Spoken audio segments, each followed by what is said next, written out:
Hello students, मैं Ajayta lecturer government polytechnic college Ajmer से आप सभी का स्वागत करती हूँ। आज हम MEMA सब्जेक्ट कोड 208 के कुछ न्यूमेरिकल्स के बारे में देखेंगे और स्टीम प्रॉपर्टीज़ के बारे में देखेंगे। यदि किसी गैस की CP व CP का मान अगर हमें दिया हुआ है जो कि है 0.9943 व 0.71 किलो जूल पर केजी केल्विन क्रमशः, और गैस का तापमान दे रखा है 27 डिग्री सेंटीग्रेड व दाब 1 बार, तो हमें ना गैस का घनत्व ज्ञात करना है। तो इस न्यूमेरिकल को हम किस प्रकार से सॉल्व करेंगे। तो इस न्यूमेरिकल को हम सिंपली परफेक्ट गैस इक्वेशन के द्वारा सॉल्व कर सकते हैं।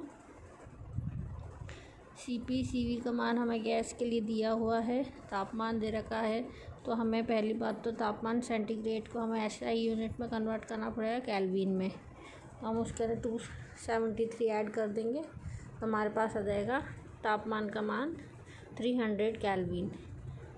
हम ये जानते हैं कि CP माइनस CV बराबर R होता है, जैसे कि हमने पुराने लेक्चर्स के अंदर ये डिराइव करा था।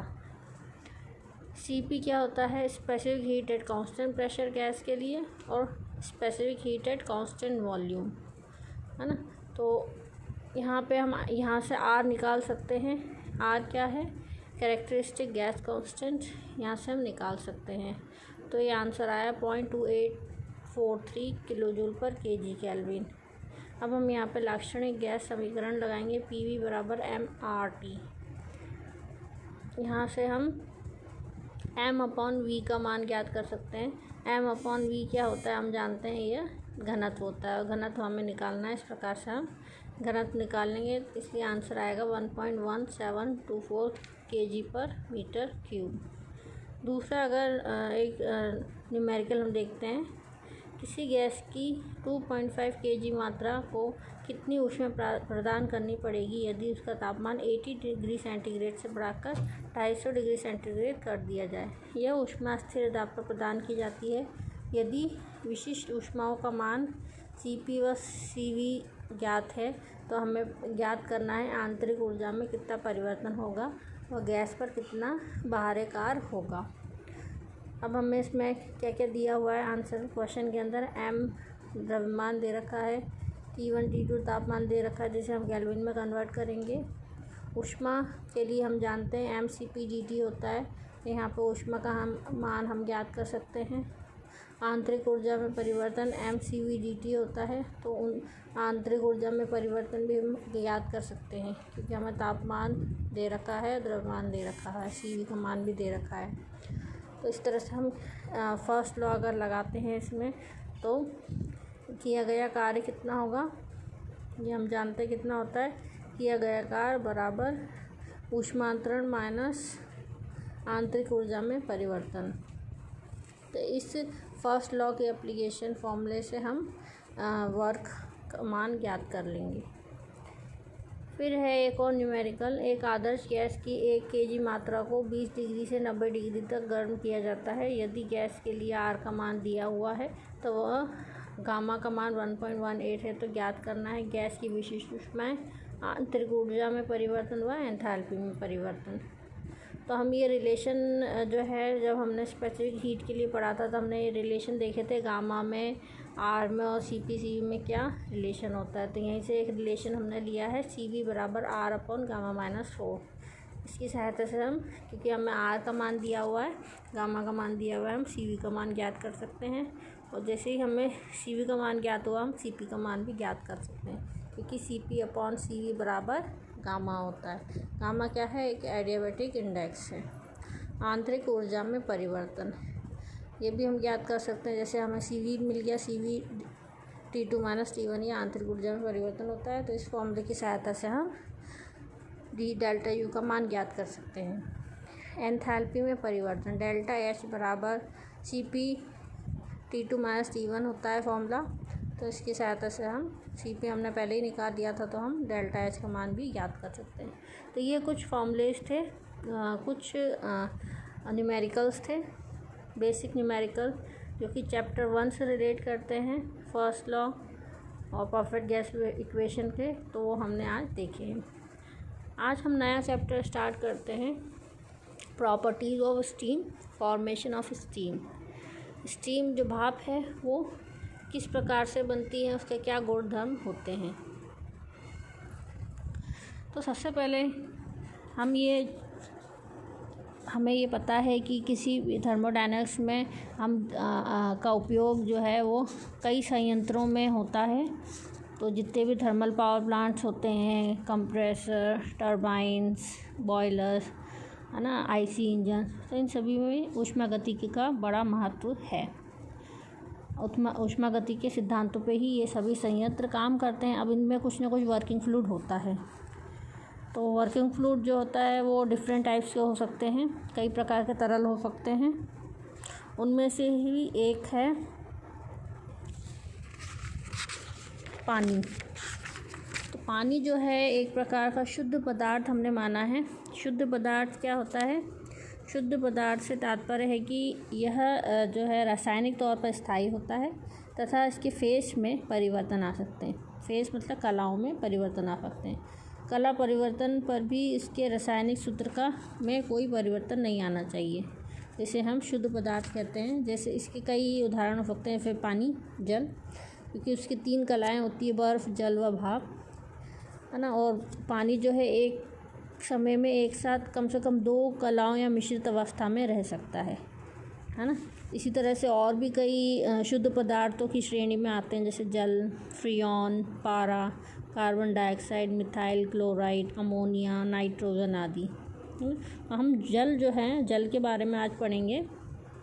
ये जल जो है हम उसको शुद्ध पदार्थ के रूप में उपयोग में लेते हैं और सर्वाधिक उपयोग में आने वाला ये तरल है, वर्किंग फ्लूइड। सर्वाधिक क्यों उपयोग में आने वाला है? क्योंकि इसके मुख्य कारण है, एक तो ये सरलता से उपलब्ध हो जाता है जल, शुद्धता, कम कीमत होती है इसकी, और इसके बहुत ही अच्छे ऊष्मागतिक गुणधर्म पाए जाते हैं। तो इसलिए थर्मल पावर प्लांट्स में वाटर जो है एज ए वर्किंग फ्लूइड हम काम में लेते हैं। अब जल से गैस कला को भाप के नाम से जाना जाता है, स्टीम जो उसका गैसियस फेस होता है। और स्टीम के रूप में ही जल अधिकतर जो हमारे जितने भी संयंत्र होते हैं उनमें भाप के रूप में ही जल को हम काम में लेते हैं। इसके गुणधर्म को प्रॉपर्टी ऑफ स्टीम के नाम से अध्ययन किया जाता है ना। तो आज हम देखेंगे किस प्रकार से स्टीम का जो वाटर है उसका फेस चेंज होते हैं। अब आप जिस तरह से चित्र में देख सकते हैं, जो जल होता है वो 3 अवस्थाएं ले सकता है, ठोस, द्रव व गैस। अतः इन तीनों ही अवस्थाओं का अध्ययन अति आवश्यक है। प्रारंभिक अवस्था में माना जा सकता है कि 1 किलो जल की ठोस अवस्था अर्थात बर्फ़ को लिया जाता है, जिसका दाब वायुमंडलीय दाब 1 बार है। बर्फ़ तापमान मान लिया जाए कि -30 डिग्री है। इस अवस्था में बर्फ़ की कुछ एंथैल्पी होगी, जो कि एक निश्चित निर्देशांक से ज्ञात की जा सकती है। अब इसको कुछ ऊष्मा एक निश्चित दर से प्रदान की जाती है, जिससे कि बर्फ़ का तापमान बढ़ने लगता है तथा एंथैल्पी भी बढ़ने लगती है ना। इससे ये परिवर्तन आते हैं, जैसे कि आप उसमें चित्र में देख सकते हैं। बर्फ़ का तापमान बढ़ने लगता है, फिर भी वह अपनी ठोस अवस्था बनाए रखता है जब तक कि तापमान 0 डिग्री सेंटीग्रेड ना हो जाए। इससे आयतन में भी मामूली सी वृद्धि होती है। अब में देख सकते हैं आप चित्र में, तापमान 0 डिग्री सी पहुंचने के पश्चात भी ऊष्मा प्रदान करने पर तापमान में वृद्धि नहीं होती है, परंतु बर्फ़ की अवस्था में परिवर्तन होने लगता है। दोनों कलाएं साम्य में रहती हैं।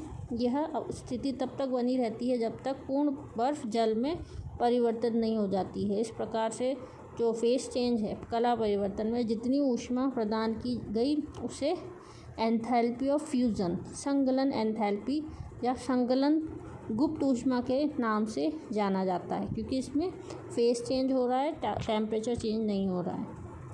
इस एंथैल्पी का मान वायुमंडलीय दाब पर 335 किलो जूल पर केजी होता है। इस स्थिति में आयतन में थोड़ी कमी आती है। अब आप चित्र ग में देख सकते हैं। अब जो है, यदि ऊष्मा प्रदान जारी रखा जाए तो जल का तापमान बढ़ना शुरू हो जाता है तथा वायुमंडलीय दाब पर यह 100 डिग्री सेंटीग्रेड तक रहता है। इसके पश्चात जल जो है वो उबलने लगता है, बॉयल होने लगता है। इस तापमान को जो है बॉइलिंग पॉइंट या फिर संतृप्त तापमान, सैचुरेशन टेम्परेचर के नाम से जाना जाता है। ऊष्मागतिकी में बाद का पद काम में लाया जाता है। जल वाष्पन की स्थिति में आ जाता है। इस प्रकार जो तापमान है 0 डिग्री सेंटीग्रेड से बढ़कर 100 डिग्री सेंटीग्रेड तक पहुंचने में जितनी ऊष्मा प्रदान की जाती है उससे तरल की एंथैल्पी ऑफ फ्लूइड के नाम से जाना जाता है तथा 100 डिग्री सेंटीग्रेड पर जल को संतृप्त द्रव, सैचुरेटेड लिक्विड के नाम से जाना जाता है। इससे आयतन में थोड़ी वृद्धि हो जाती है। अब चित्र घ में आप देख सकते हैं, यदि ऊष्मा जो है प्रदान को हम जारी रखते हैं तो जल वाष्पित होना प्रारंभ हो जाता है, मतलब बॉयल होना प्रारंभ हो जाता है तथा जल की कला में फिर परिवर्तन होता है तथा अब यह भाप में परिवर्तित होने लगता है। इस प्रक्रिया को वेपराइजेशन या इवेपोरेशन, वाष्पन कहते हैं। इसमें तापमान स्थिर रहता है, अर्थात संतृप्त तापमान निश्चित दाब के लिए अचर रहता है। धीरे धीरे पूरा जल भाप में परिवर्तित हो जाता है। वह तरल जल बिल्कुल शेष नहीं रहता है। आप इसे चित्र घ में देख सकते हैं। इसमें आयतन में अत्यधिक वृद्धि होती है। इस प्रक्रिया में जितनी ऊष्मा प्रदान की जाती है वह पूरी तरह से कला परिवर्तन में ही काम आती है, फेस चेंज में ही काम आती है। वह तापमान में वृद्धि नहीं होती, अतः इसे वाष्पन की गुप्त ऊष्मा, वाष्पन एंथैल्पी ऑफ इवेपोरेशन कहते हैं, है ना, या फिर लेटेंट हीट ऑफ वेपराइजेशन। बाद का पद ही ऊष्मागतिकी में अब मान्य है। वायुमंडलीय दाब पर इसका मान 2257 किलोजूल पर केजी होता है। वायुमंडलीय दाब के लिए मान है लेटेंट हीट का। इस प्रकार जो भाप प्राप्त होती है इसे शुष्क व संतृप्त भाप, ड्राई एंड सैचुरेटेड स्टीम का नाम दिया जाता है। तो ये डिफरेंट फेज थे। अगर हम हीट देते हैं, अगर आइस को हीट दी तो आइस से लेके स्टीम बनने तक किस प्रकार से जो वाटर है अपने डिफरेंट फेज चेंज कर रहा है, वो इन चित्रों की सहायता से दर्शाया गया है। अब अंतिम चित्र बताया गया है ना। अगर इसके पश्चात भी यदि ऊष्मा का प्रदान किया जाना जारी रहता है तो भाप के आयतन व तापमान में वृद्धि होती है। अब जो भाप जो है पूरी तरह से ड्राई सैचुरेटेड है, इसमें किसी प्रकार का पानी जो है लिक्विड फॉर्म में शेष नहीं है ना, पूरी तरह गैसियस स्टीम बन चुकी है। अब और हीट दी जाती है तो उसके आयतन और तापमान में वृद्धि होती है। स्टीम के आयतन में वृद्धि तापमान के अनुसार ही होती है। इस प्रकार की भाप को अति तप्त भाप या सुपर हीटेड स्टीम कहा जाता है। जैसे कि आप चित्र में देख सकते हैं, इसका तापमान यहाँ पर T सूख दिया हुआ है और आयतन जो है VS, मतलब आयतन सुपर हीटेड स्टीम का VS। अगर हम इस पूरे फॉर्मेशन और स्टीम प्रोसेस को एक प्रॉपर्टी डायग्राम की सहायता से समझने का प्रयास करें तो वो इस प्रकार से बनेगा, एक टेम्परेचर और एंथैल्पी डायग्राम। यह टेम्परेचर और एंथैल्पी दोनों प्रॉपर्टीज़ को लेते हुए इन सभी प्रोसेस को हमने एक ग्राफ के ऊपर दर्शाया है। इसमें आप देख सकते हैं कि अलग अलग रेखाएं बनी हुई हैं अलग अलग दाब के लिए। तो हम जानते हैं कि हमारा एटमॉस्फेरिक प्रेशर 1 बार लगभग होता है, तो 1 बार के लिए ग्राफ इस प्रकार से होगा। तो ये जो स्टीम फॉर्मेशन का प्रोसेस है अलग अलग दाब पे हो सकता है, तो अलग अलग दाब के अनुसार ही उसका सैचुरेशन टेम्परेचर वो चेंज होगा। अब यदि उपरोक्त सभी तथ्यों को प्रदत्त की गई ऊष्मा या एंथैल्पी तथा तापमान में दर्शाया जाए तो ये आरेख इस अनुसार होगा। इसी प्रकार यदि विभिन्न दाबों पर भाप का जनन किया जाए तो आरेखों की आकृति में थोड़ा थोड़ा परिवर्तन होता है। दाब अधिक होने पर आरेख ऊपर व कम होने पर नीचे होता है। तो इस प्रकार से ये फॉर्मेशन का प्रोसेस हमने देखा आज।